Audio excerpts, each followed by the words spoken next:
So high everyone and मैं पिछले 4 साल से एक एंग्जाइटी को फेस कर रहा हूँ और अब मैंने फाइनली ये ठान लिया है कि I have to correct it.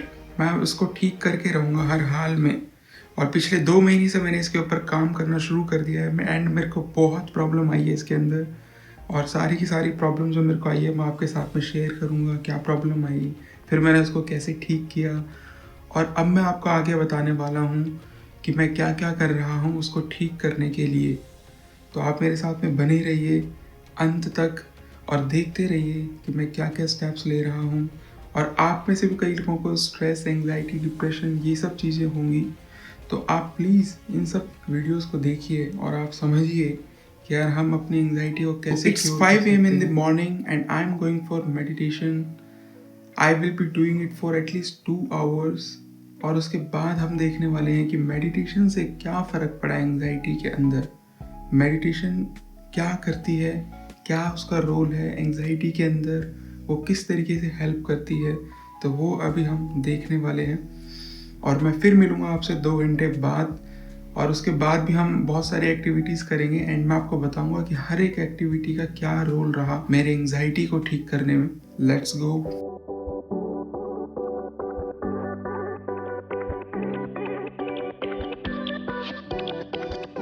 अभी हमारी मेडिटेशन कंप्लीट हो चुकी है और अब मैं आपको बताने वाला हूँ कि यार एंग्जाइटी जो है वो एग्जैक्टली क्या है, उसके अंदर क्या है, वो एंग्जाइटी किस तरीके की है, क्या है उस एंग्जाइटी के अंदर, वो मैं आपको अभी बताने वाला हूँ। तो अभी मेडिटेशन करने से क्या हुआ, थोड़ा सा कूल एंड काम एंड रिलैक्सेशन आता है मन के अंदर। उससे क्या होता है, एंग्जाइटी पे थोड़ा सा इफेक्ट आता है, तो थोड़ा सा ही इफेक्ट आता है।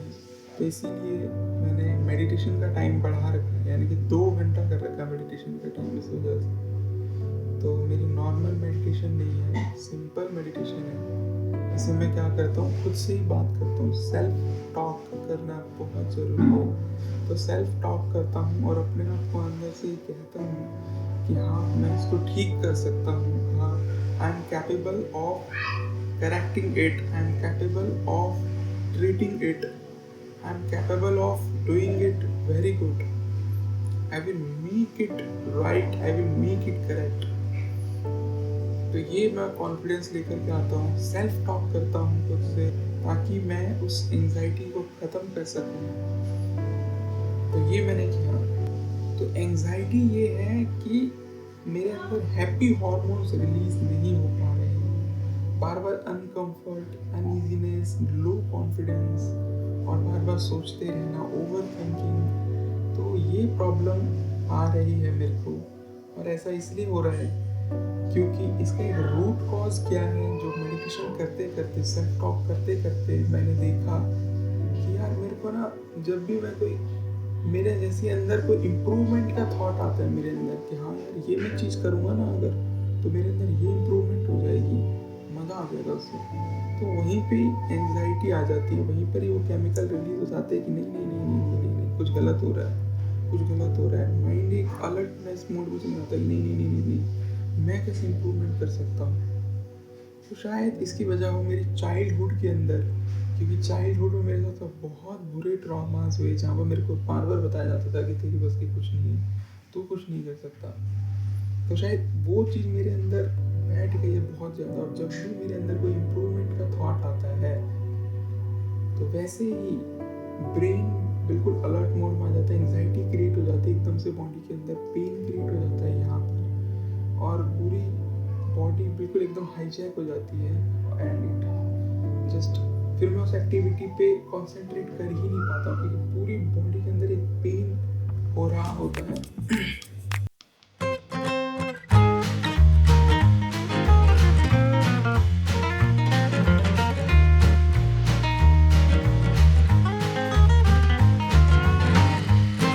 अब हम आ चुके हैं अपने कंप्यूटर डेस्क के ऊपर एंड यहाँ पर बैठ करके हम करने वाले हैं अपनी बेसिक रेस्पॉन्सिबिलिटीज़।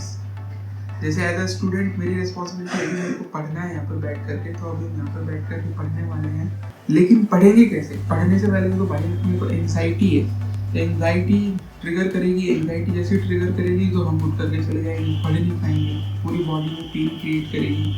तो ऐसे ही आप लोगों के साथ में भी होता होगा, जैसे ही आप एक फोकस करने जा रहे हो किसी काम के ऊपर तो एंग्जाइटी आकर के आपको उठा देती होगी। तो इसका सॉल्यूशन मेरे को आज क्या पता लगा है कि आपको माइंड के अंदर बोलना है बहुत ज़्यादा, किसी भी चीज़ के बारे में, चाहे कोई सिंपल से जैसे बॉटल रख के टेबल के ऊपर तो आप उसके बारे में बोले जा रहे हो, या कोई भी नॉर्मल लाइफ में एक्टिविटी है उसके बारे में आप बोले जा रहे हो। आपको जो स्ट्रेस हो रहा है आपको उसके बारे में नहीं बोलना, आपको जो एंग्जाइटी है, डिप्रेशन, कोई भी मेंटल प्रॉब्लम है आपको उसके बारे में नहीं बोलना है। क्योंकि जैसे ही आप उसके बारे में बोलने लगोगे तो आपके अंदर एक डाउट क्रिएट होगा, आपको अंदर फीलिंग ऑफ गिल्ट आएगा और बहुत तरीके की नेगेटिव इमोशन होंगे आपको, जिससे आपको अच्छा नहीं फील होगा। तो आपको क्या करना है, बोलते रहना है अपने अंदर कोई भी नॉर्मल चीज़ों के बारे में। तो नॉर्मल चीज़ों के बारे में आप बोलते रहिए और प्रण ले लीजिए कि भाई मेरे को 2 घंटे या 3 घंटे तक उस चीज़ के बारे में बोलते ही रहना है। तो क्या होगा, जैसे आप बोलते रहोगे तो क्या होगा, आप धीरे धीरे आप अपनी एंग्जाइटी के बारे में बोलना शुरू कर दोगे और उसका सॉल्यूशन भी निकाल दोगे। और अगर आप बोलते ही रहे तो आप उस सॉल्यूशन के ऊपर काम करना भी शुरू कर दोगे और धीरे धीरे आपकी एंग्जाइटी का लेवल बहुत कम हो जाएगा। पर अभी क्योंकि मेरे को सॉल्यूशन आज ही पता लगा है तो मेरे को नहीं पता ना कि भाई मेरी एंग्जाइटी कितना इससे इफेक्ट करेगी, कितना मेरे को ये हेल्प करेगा। तो इसको देखने के लिए आपको वेट करना होगा और हम आपको मिलेंगे रात को। तो अब मैं अपनी पढ़ाई करके उठ चुका हूँ। तो यार मैंने क्या ऑब्जर्व किया कि सेल्फ टॉक करने से या अपने अंदर ही अंदर बोलने से बार बार जब हम अपने अंदर ही अंदर बोलते रहते हैं, चुप हमें कम रहना है। क्योंकि जैसे ही हम चुप रहेंगे वैसे ही क्या होगा, वो एंग्जाइटी आकर के ओवर पावर कर लेगी आपको। क्योंकि जैसे ही आप शांत रहोगे एंग्जाइटी आपको ओवर पावर कर लेगी, तो आपको बोलना बहुत ज़्यादा होता है। तो ऐसे ही मैं भी बोल रहा था, तो बोलता ही रहा। तो उससे क्या हुआ, एक टाइम पे मैं डिस्ट्रैक्ट हो गया। तो मैं जैसे ही डिस्ट्रैक्ट हुआ उसके बाद मेरे माइंड के अंदर ये थॉट आने लग गया कि यार इसकी वजह क्या है जो मैं कर रहा हूँ, इसकी वजह क्या है। तो वो वजह जो है उसकी फीलिंग मेरे अंदर आने लग गई कि the reason why I am studying, the reason why I am doing this, what is the reason behind it, what is the reason behind removing your all stress, anxiety and depression problem। तो जैसे ही मेरे को वो reason पता लगा कि उसके पीछे क्या वजह है, तो उसके अंदर जैसे इसकी वजह क्या है कि मेरे को करना है, मेरे को पढ़ाई करना है, इसके पीछे की जो वजह है। तो जैसे ही वो वजह मेरे सामने आई तो हुआ क्या कि माइंड के अंदर एक फेथ आ गया कि हाँ I can do this, I have to do this, मेरे को ये करना ही होगा। तो जैसे ही वो वजह सामने आई वैसे ये भी साथ में आ गया, फेथ और कॉन्फिडेंस आ गया थोड़ा सा। उसके बाद मैं दोबारा पढ़ने बैठा तो थोड़ा सा उस पर इफेक्टिवनेस आ गई पढ़ाई के अंदर और थोड़ा सा फ्लो बन गया पढ़ाई के अंदर, जिससे कि क्या हुआ कि मेरा फोकस आवर्स थोड़ा सा और इंक्रीज हो गया। लेकिन फिर भी थोड़ा सा डिस्ट्रैक्शन हुआ, क्योंकि अभी क्या है, हमारा माइंड इसको पकड़ रहा है, ये एक न्यू हैबिट है तो हमारा माइंड इसको पकड़ रहा है। तो अभी आपका भी माइंड इस न्यू हैबिट को पकड़ रहा है, तो आपको टाइम लगेगा, आपको एकदम से परेशान नहीं हो जाना कि यार ये काम क्यों नहीं कर रहा। तो काम करेगा, धीरे धीरे काम करेगा। तो चलिए इसी के साथ में गुड बाय, टाटा, फिर मिलते हैं आपसे कल डे 2 के लिए।